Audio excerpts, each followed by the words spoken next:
everybody, and welcome back to my channel, or welcome if you're new here. My name is Jessica. If you are, thank you so much for clicking on this video, and thank you for coming along with me on this year of Pan That Palette. In 2024, I have been panning my BH Cosmetics Shaaaanxo, the Remix palette, and I have had great success on this palette, and now it is time for the finale. It's time to wrap up all of the months of progress on this palette, let you know how I've done over the course of this year, and ultimately say goodbye to this wonderful palette, which I will kind of miss a little bit, but I have had so much fun panning it alongside all of you. So definitely stay tuned if you're interested in seeing my final update for my Pan That Palette of 2024. And at the end of this video, I will be introducing my 2025 Pan That Palette. So definitely stay tuned till the end. Let's jump right into this video. Being a two-sided palette, I always start off with the original side of the palette and what I call side A. So here's what this side of the palette was looking like when I first brought it into the project in January. At that time, I had pan on Clarity, Holy Grail, Glow Baby, and Toasted. Here's what side A was looking like last month. I had finished Clarity, was very close to finishing Buttercup, and had pan on all the other shades on this side of the palette. And here's what side A is looking like today. Our final update for side A. And as you can see, I did finish that second shade, Buttercup, and hopefully expanded those other shades just a little bit. I didn't really put a usage goal on any of my shadows for this last update just because I had already hit all of my goals and I just wanted to kind of coast along and just see what I was able to do naturally on this palette before the year is over. So let's go through each of these shades one at a time, starting off with that first shade, Clarity. Clarity I finished during this project after 79 uses, and that was pretty early on during the course of this year, which brings us next to Holy Grail. Here's what Holy Grail was looking like last month. This was after 61 uses in the project. I reached for it 4 times during the past month, making for 65 uses total, and here is Holy Grail today. And I am very happy with the size of that pan at the end of this year. It's not huge, but it does reflect a lot of use, and this was a great inner corner shade, really easy to reach for. Just didn't use a lot of the product when I reached for it, but did enjoy reaching for it all the same. Similar story for the next shade, Glow Baby. Here's what Glow Baby was looking like last month. This was after 43 uses in the project. I reached for it 3 times during the past month, making for 46 uses total, and here is Glow Baby today. And the pan on this one is not quite as big as what we see in Holy Grail, but it also didn't get quite as much use. It's just a little bit more of a deeper inner corner shade for me, so I didn't reach for it as often because I really want that bright highlighted look when I'm reaching for a shade like that. It was beautiful all over the lid, but I just didn't reach for it that way very often, but still got some great use on it and have a nice pan to share with you on that one. The next shade is Buttercup, our most exciting update for this video. Here's what Buttercup was looking like last month. This was after 149 uses in the project. I reached for it 4 times during the past month, making for 153 uses total, and here is Buttercup today. And those 4 uses were the uses that emptied out the remainder of that product, and it's very exciting to have 2 empty pans on this side of the palette during the course of this year. I think that's a big accomplishment. Let's move on to the next shade, Beach Babe. Here's what Beach Babe was looking like last month. This was after 52 uses in the project. I reached for it just 1 time, making for 53 uses total, and here is that final update for Beach Babe. And I'm, again, happy with the size of that pan. Even though I didn't get a lot of uses on it in the past month, I got a lot of uses on it this year, and that is a very nice size pan for that shade, in my opinion. Let's move on to that next shade, Terracotta. Here's what Terracotta was looking like last month. This was after 62 uses in the project. I reached for it 2 additional times, making for 64 uses total, and here is Terracotta today. And I don't think you'll see much of a difference with just those 2 uses, but I absolutely love this shade. It is very pigmented. It's a beautiful shade of like warm brown, and I am very happy to have panned it this year. It was probably the most stubborn shade in this palette, just being so richly pigmented and quite densely packed, but I'm happy that I hit that pan, and even though the pan is not huge, it still got some great use this year. Let's move on to that last row and talk about Toasted. So here's what Toasted was looking like last month. This was after 30 uses in the project. I reached for it 2 times in the past month, making for 32 uses total, and there is Toasted today. And Toasted is actually probably one of my favorite shades on this side of the palette, or maybe in the palette in general. It's a beautiful taupey brown shade, and I've loved getting good use on it. I am a little sad to see it go, but I know that I have similar shades like this in my collection. So I just have to keep telling myself that as I declutter this palette, that I have other things in my collection that I can use that will fulfill the same type of effect as this shade. So goodbye, Toasted. It was great knowing you. Moving on to that next shade, Avocado. Here's what Avocado was looking like last month. This was after 36 uses in the project. I reached for it 2 times this month, making for 38 uses total. And here's Avocado today. And I am very happy with the size of that pan at the end of this project. It's not the biggest pan in this side of the palette, but it is a great size pan all the same. And this has been a really fun shade to play with. Another shade that I really enjoyed, but I know I have similar ones in my collection that I can use to replace it. And I am okay with saying goodbye to that shade, but I really did enjoy it while I was here. And this last shade on the side of the palette is Silhouette. Here is what Silhouette was looking like last month. This was after 52 uses in the project. I reached for Silhouette 2 additional times, making for 54 uses total. And here is Silhouette today. And I don't think you're going to see much of a difference from last month to this month, but we still have a nice little pan going on that black shade. And that is always a success. Any pan in the black is a huge accomplishment in my opinion. And that is all for side A. So before we move on to side B, please enjoy the final montage of all of the months of progress on side A from January up until today. Enjoy.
Moving on to side B, the remix side of the remix palette. Here's what side B was looking like when I first brought this palette into the project in January. At that time, I had pan on Dream Girl, Bestie, and Baby Girl.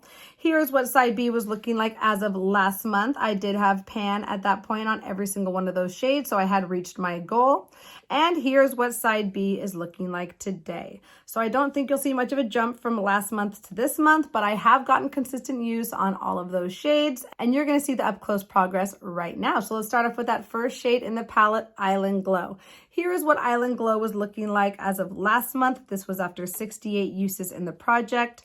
I reached for it 5 additional times, making for 73 uses total. And here is Island Glow today. And I hope you'll see a little bit of a jump with those 5 uses. This is probably my favorite highlight shade in this palette.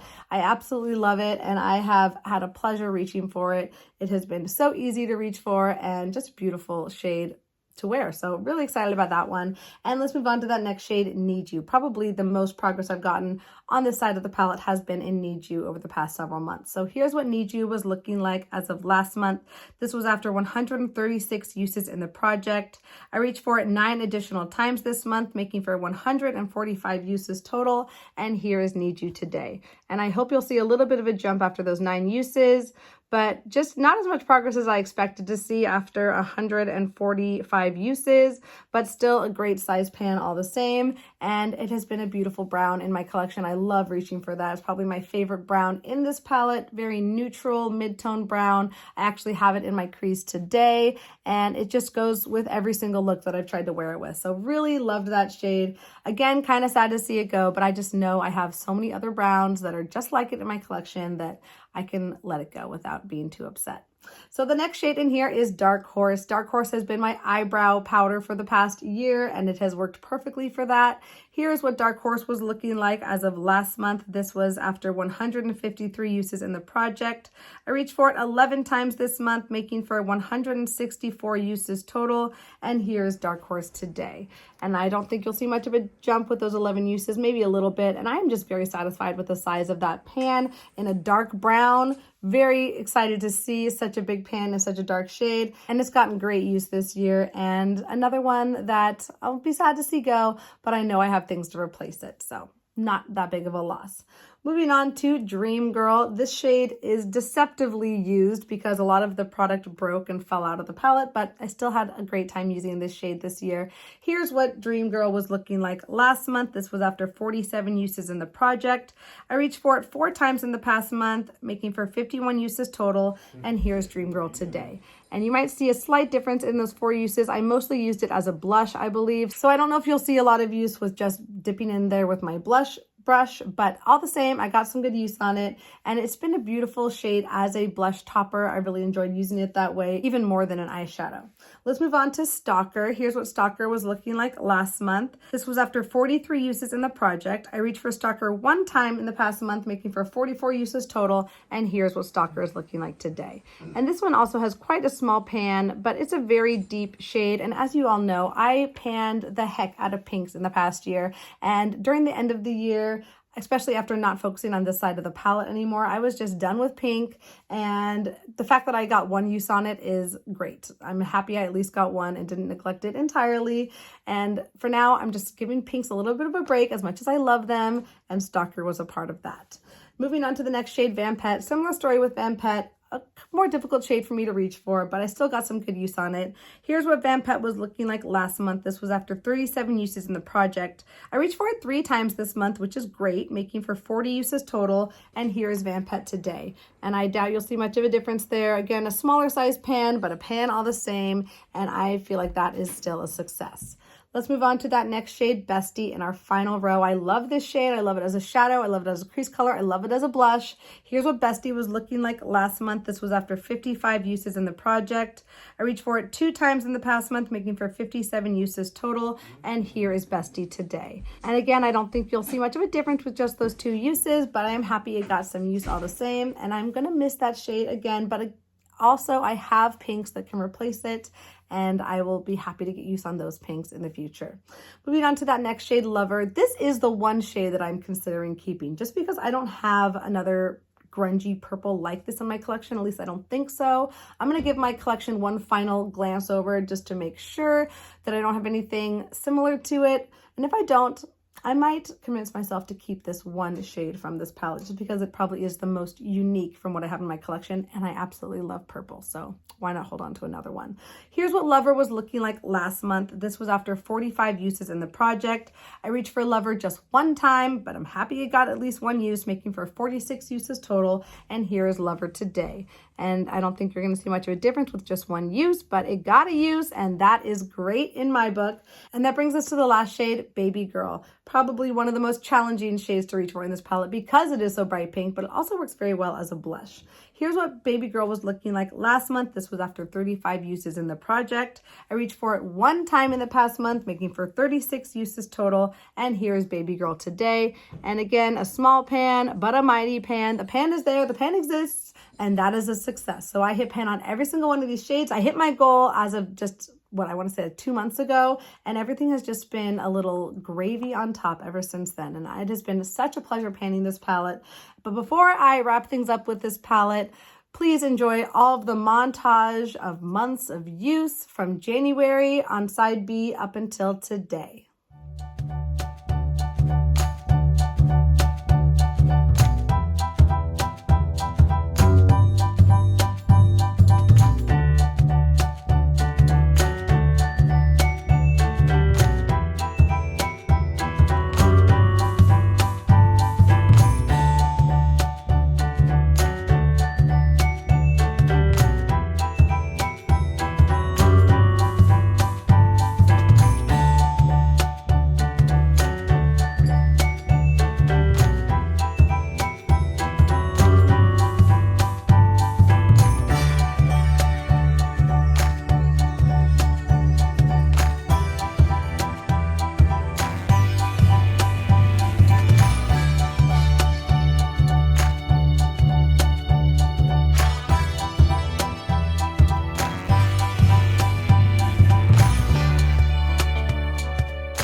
have I been tracking the visual progress on this palette, I have also been taking the weight on this palette because, you know, I love data and I love numbers. So when I first brought this palette into the project in January, it was weighing 167.46 grams.